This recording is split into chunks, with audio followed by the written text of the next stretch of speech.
But ಒಂದು ಸತ್ಯ, ಕಾನೂನು ತಂದೆ ಆದಂಥ ಕೆಲಸವನ್ನು ಮಾಡ್ತದೆ. 45 ವರ್ಷ ನನ್ನ ನಿರಂತರ ರಾಜಕೀಯದಲ್ಲಿ ತುಮಕೂರಿಗೆ ಬಂದಿರೋದು ನಾನು ರಾಜಕಾರಣ ಮಾಡೋಕ್ಕೆ ಬಂದಿಲ್ಲ, ದ್ವೇಷ ಮಾಡೋಕ್ಕೆ ಬಂದಿಲ್ಲ, ಇನ್ನೊಬ್ಬರ ಬಗ್ಗೆ ಅಸೂಯೆ ಪಡೋಕ್ಕೆ ಬಂದಿಲ್ಲ.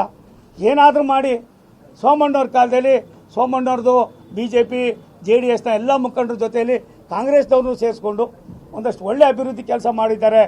ಅದನ್ನು ಮುಂದಿನ ಪೀಳಿಗೆಗೆ ಒಂದಷ್ಟು ಕೊಡಬೇಕು ಅನ್ನೋ ದೃಷ್ಟಿಯಿಂದ ಬಂದಿದ್ದೀನಿ.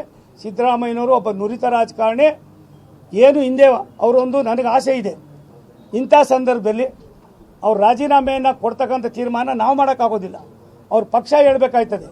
ಅದಾದರೆ ಪಕ್ಷಕ್ಕೆ ಅವ್ರಿಗೆ ಮತ್ತು ಪಕ್ಷಕ್ಕೆ ಸಿದ್ದರಾಮಯ್ಯನವ್ರಿಗೆ ವೈಯಕ್ತಿಕವಾಗಿ ವರ್ಚಸ್ ಆಯ್ತದೆ.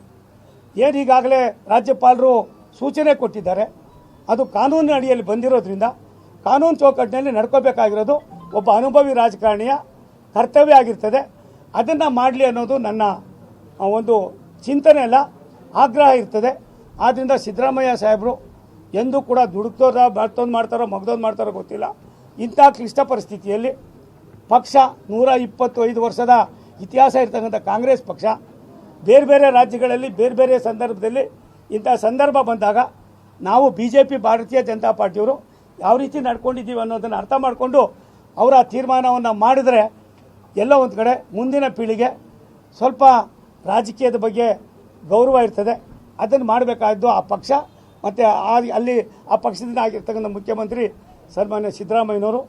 ಅಷ್ಟನ್ನು ಮಾತ್ರ ನಾನು ಹೇಳೋದಕ್ಕೆ ಇಚ್ಛೆಪಡ್ತೀನಿ. ತುಮಕೂರು ವ್ಯಾಪ್ತಿಗೆ ಸಂಬಂಧಪಟ್ಟ ಹಾಗೆ ನನಗೆ ಯಾವುದೇ ರಾಜಕಾರಣದ ವ್ಯವಸ್ಥೆ ಇಲ್ಲ. ಕೇಂದ್ರ ಸರ್ಕಾರದಿಂದ ಬರ್ತಕ್ಕಂಥ ಹಣವನ್ನು ಸಮರ್ಪಕವಾಗಿ ವಿನಿಯೋಗ ಮಾಡೋದಕ್ಕೆ ರಾಜ್ಯ ಸರ್ಕಾರದ ಸಹಕಾರ ನಮಗೆ ಅತ್ಯವಶ್ಯಕತೆ ಇದೆ. ಆ ಕೆಲಸದಲ್ಲಿ ಅವರು ಕೂಡ ತೊಡಗಿಸ್ಕೊಳ್ಳಿ ಅಂತ ಮಾತನ್ನು ಹೇಳ್ತೀನಿ. ಸಿದ್ದರಾಮಯ್ಯನವರು ರಾಜೀನಾಮೆ ಕೊಡ್ತಕ್ಕಂಥ ಉದ್ದೇಶ ನಾವು ಮಾಡಿದ್ದಲ್ಲ. ಗವರ್ನರ್ ಅವರು ಅವರ ಮನಸ್ಸಿಗೆ ಕಾನೂನು ಚೌಕಟ್ಟಿನಲ್ಲಿ ಅದು ತಪ್ಪಾಗಿದೆ ಅನ್ನೋದನ್ನು ಅವ್ರು ಈಗಾಗಲೇ ತಿಳಿಸಿರೋದ್ರಿಂದ ತೀರ್ಮಾನ ಮಾಡಬೇಕಾಗಿದ್ದವರು ಅವರು. ಆ ತೀರ್ಮಾನಕ್ಕೆ ಅವರು ಬದ್ಧರಾಗಬೇಕು ಅನ್ನೋದು ನನ್ನ ಆಗ್ರಹ.